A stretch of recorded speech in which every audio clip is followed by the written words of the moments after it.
There's an evil here.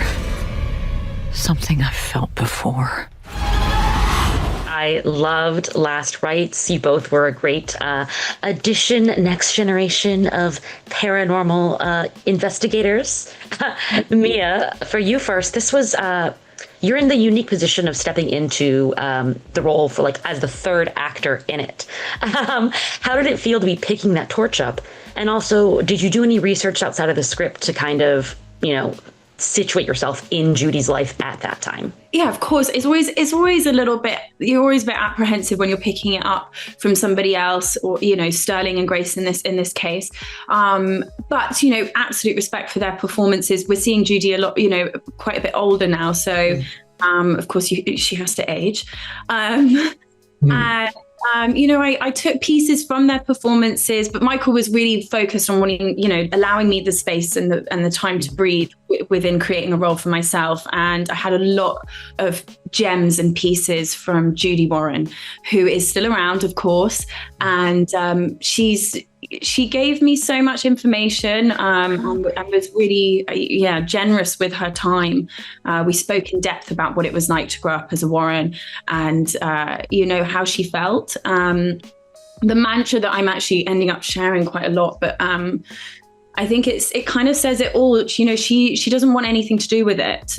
She can't help but see these things, but really she keeps it at arm's length. She's not like Lorraine.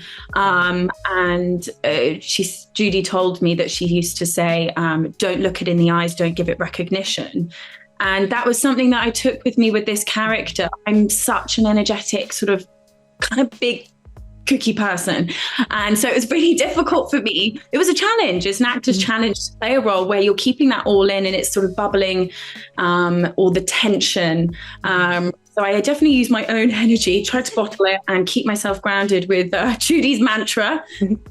And Grace McKenna did a very good job of that in Annabelle Comes Home. We see a lot of that sort of guarded approach, which I beautiful for Judy. Yeah, absolutely. You did a great job with that. Ben, this is our first introduction to your character and to this romance, which is fascinating to me because, with his backstory, you would think this is not something he would then want to jump into. So can you talk about his feelings for Judy and how that carries him through this arc?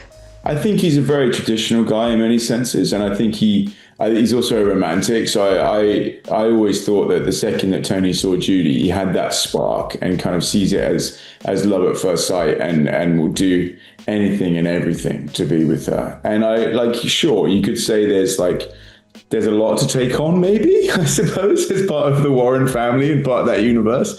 But it's also what makes her so special, It's and I think they're actually very different. I think they're very, and Mia perhaps can chime in on this, but I think that they are very yin and yang. I think that he's very practical, and I'm not saying he doesn't have sensitivity. He does, but he's very practically minded and trying to fix things, I think.